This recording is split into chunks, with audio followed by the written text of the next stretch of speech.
our family fair. Yes. Why is that so important to you?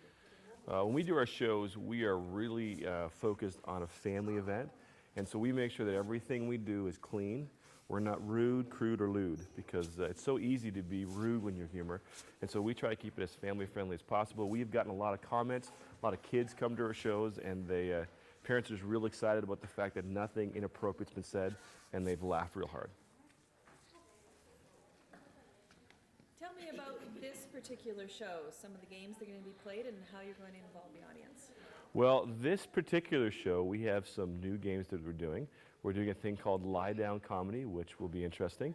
And then John's idea was to set up 100 mousetraps, all set.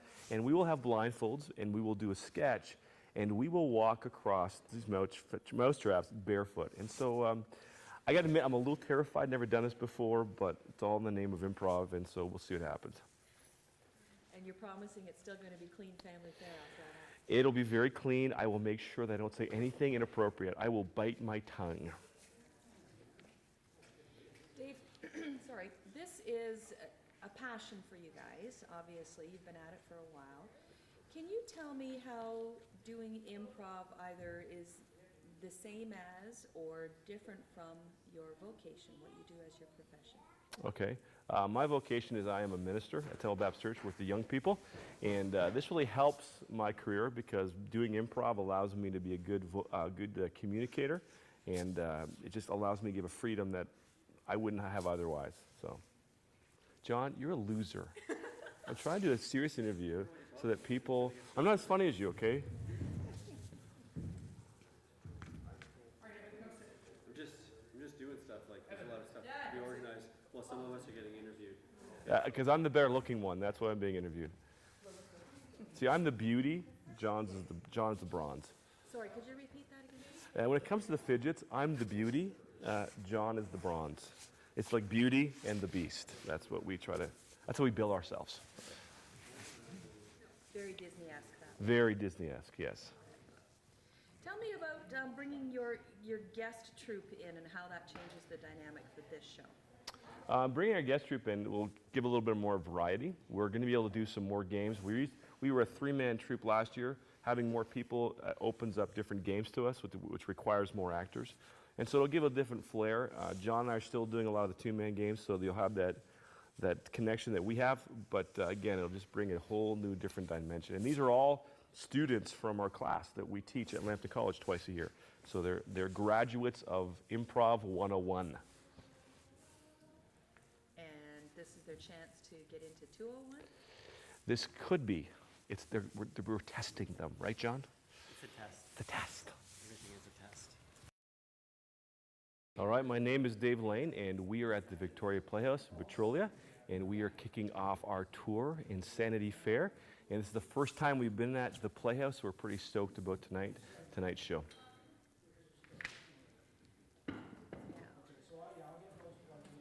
Who are we?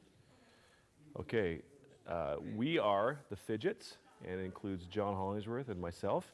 And tonight we have a few special guests helping us as well, so we're really excited for a great show. Now tell me a little bit about where your passion for improv came from and how you work with John in terms of bringing the Fidget Show together.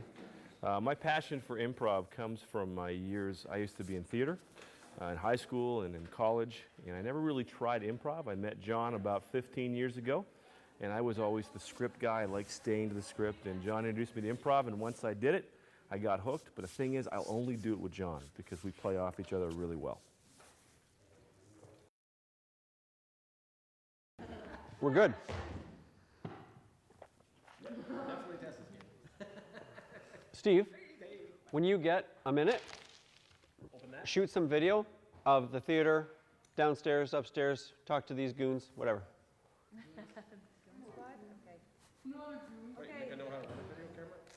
So you're going to start by saying who you are and where you came up with the concept for this particular show. Oh. I'm John Hollingsworth, and I'm a member of the Fidgets.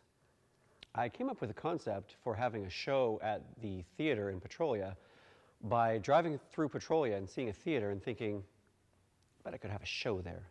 And I was right. I'm kind of like a psychic, but for improv stuff. So that's how I came up with it. And it's working quite well. Thank you very much. So you don't know if you're coming or going, is that what you're saying? I am both coming and going. That's how fast I work. I'm like the Flash. But I don't flash. Thank you. You can applaud anytime, guys, if your mouths aren't full and, You know what? They're jerks. They're not going to applaud. Okay. So talk to me about the partnership with Dave, how that gels and why you don't strangle each other. Okay.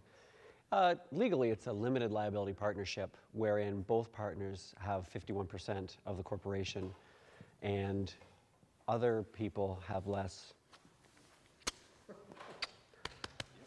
That was part of the deal, actually. I have to let him do that before every show. Dave and I have been working together since 1995, back when I was 16, and Dave was about 34. And we started a group called, I would say a troupe, actually, called No Laughing Matter. Did a bunch of shows kind of on an amateur level. And things happen, life happens. We have kids, we all move away. Everything gelled again. We got back together, and here we are as the Fidgets doing crazy shows across Canada, including this incredible stop at Victoria Playhouse in Petrolia, where the ghosts of former actors haunt the seats. Lots of invitations for shots I'm now going to have to get. Thank you, John. Okay. Come join us, Dave, please. Why do you never get bored or tired of playing games, I guess? I never get bored or tired of playing games because really, I'm ADD, I think. And it takes up, I'm just a creative person. I like adventure. You know what it is? I like adventure. And I was telling one of my troop mates, Darren, today, I like helping people have fun. That's kind of a mission of mine. So if I can have an adventure and help people have fun, then I'm so there. Like that. Like this. I can't. Audience involvement. Why is that so crucial to the stage show that you guys put? Here's what I think about that, and that's a great question. Audience involvement is important because people can zone out. I do it all the time. I'm doing it right now, actually. I'm not really here. So if someone is in my audience and they're watching me, I want their full attention because I'm an attention hog. I'm a spotlight hog. So the way I get that is I get their suggestions, because if someone has input, then they want to see how the input plays out. Input, play out. It's a play on words. It's subtle irony. It's a simile. Do a little dance.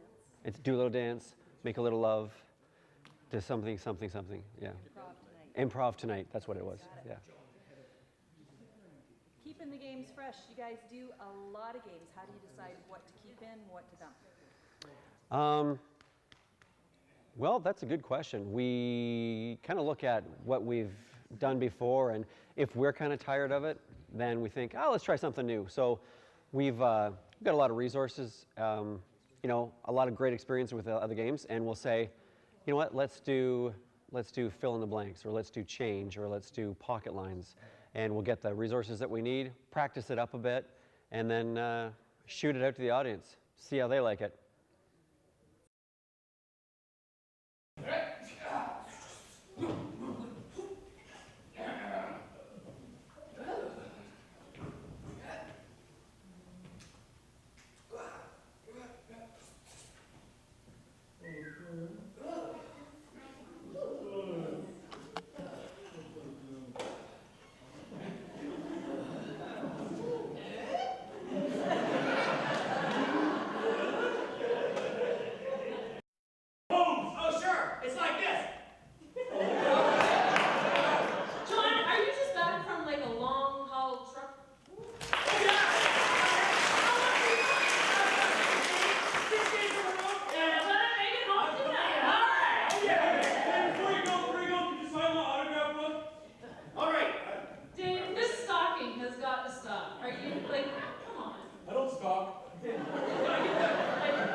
swing that pickaxe, ka-chunk. I want you to have one line running through your head. All right. It's gonna motivate you. It's gonna exasperate you. What's that line? It's gonna move you to success, my friend. Show me that line. What I want you to say to yourself is this. You'll wonder where the yellow went when you brush your teeth with Pepsodent. We are gonna be so rich, we're gonna be able to brush our teeth With Pepsodent. with Pepsodent, which, by the way, has not been invented yet. Hell no. But someday it will. It'll be an oil byproduct. Oh, that's amazing. That's right. People will come up to us in the street and say, hey, you're the guys that are responsible for our oil byproducts. Let me tell you this from the bottom of my heart. Always so good for so little. And I know what you'll do. What? You'll cry, and in your tears, you'll say this. We've come a long way, baby. What will you say? I have a sense that there's going to be a group hug coming up. Oh my goodness. Now listen. My mama. Come You on. know my mama. She's a great lady. She's a good woman. She's a wise woman. She's a wise woman. She's up there in her years and perhaps a little loony. Lily. She wanted to talk to us. All right. Mama, why don't you come on over here? Yes, Johnny? Come on over and tell us what you wanted to tell us. What are you gonna say, Mama? Well, I've always said when you're out in the oil field that it's so easy, even a caveman could do it, because you just pick it up. Pick it up. Pick it up, the caveman can do it. Pick it up. You know what? I would like to say that everyone's a critic, Mama. We're out here sweating. Started yet. Oh, I see that. All right, if I press the magic red button here, let's press it again. Nope, I just pressed it. Too late. I already pressed it. Oh, there. You are intentional, and I don't like it. You. Now I just realized. I've got eye juice all over my finger. I am a one-eyed attention hog. I'm gonna wipe my eye juice on my shirt. I'm not sure if you can transport out of here right now. But you can't see straight. You got no depth perception. So now I get to show you what I want to show you without you touching it. I can't see at all. Excellent. Alright, so I'm gonna press the button. First I'm gonna get, there's your studio cat. I'm gonna grab the studio cat and put him inside the transport box. We have a really exciting show. A really exciting show today. We have Jeffrey. And he is something very special. Let's give Jeffrey a round of applause as he comes to the stage. Let's clap for him. Come on, Jeffrey. Come on over here, Jeffrey. Come on over here. Come on. Let me greet you with our hug that we usually hug all the guests. All right. Here we go. Oh, it's good to see you, Jeffrey. It's always good to see you. This is a friendly show and I'm not coming back. Oh, I hope you broke my back. Your back is wet. No. Have we already done something? We have already invented something. What have we invented?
and skydiving. Yes, very well. But I was very exciting to do the alligator skydiving. One day we were all transporting alligators in an airplane, and the motor stopped running. So I thought I didn't have enough parachutes for everybody. So I thought, hey, maybe I strap a parachute and an alligator to myself. First I tried with my brother Manuel. And how did that go? Not well. But then I put skydiving stuff on all the alligators. I pushed them out of the airplane, and then boom, alligator skydiving. It's very popular. I see. And what country did this sport originate in? Originally, I was from my country of Mexico. Mexico? Mexico. But it's also popular in many other countries. Okay, I did hear that it's going to be an Olympic sport. Do you know what countries are going to be involved with There are that? several countries that are adopting it. One is Australia. There's another one is France. And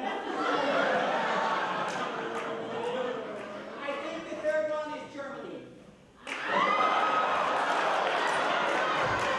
And so how are the alligators going to prepare for this kind of competition? What you want is an unprepared alligator because any alligator that knows what's coming doesn't want to do it. Right. Cooperative, as you say. So there's no training involved for the alligators per se? Just for the guys grabbing on the alligator and jumping out the airplane. Right. And what kind of training would I don't look at it. Look at that. What did you get for my birthday? I got you the magic Blarney Stone from Ireland.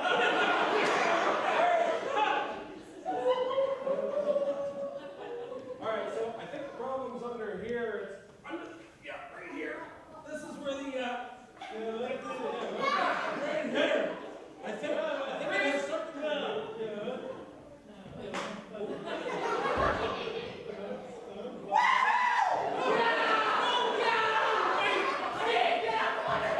Oh, what is gonna step on my head? It's really too much. I don't think it's gonna work out. It's working perfectly. No, you Freeze!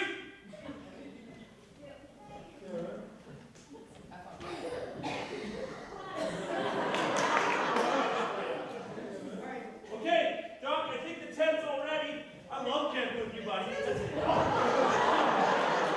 Okay, go. Let's tell scary stories. Freeze!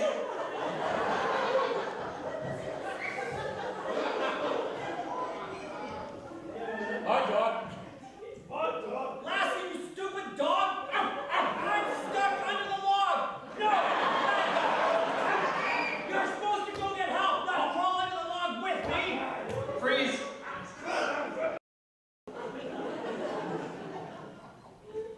Hey, don't go free, buddy. It's just in my pocket. It's a sucker. Look at this. Oh, it's a little fuzzy, though. It's all the way. Take a look.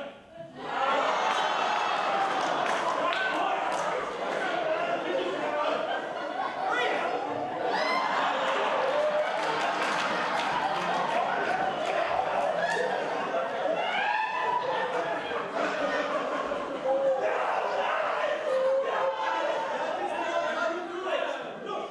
You're at the wrong end of the horn. Get yourself off of them. Look! It's like this. Oh! I If see. you want to blow or record the horn, Show me how to do it. you've got to put your lips to the right end of the horn. Now, do it! Freeze! That's me. Oh. Okay, this elephant has been constipated for 3 days.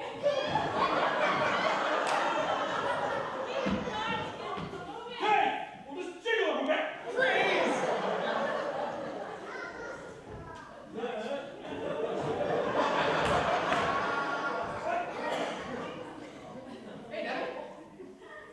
I have better legs! Take it down! Take it down! Breathe out of my head!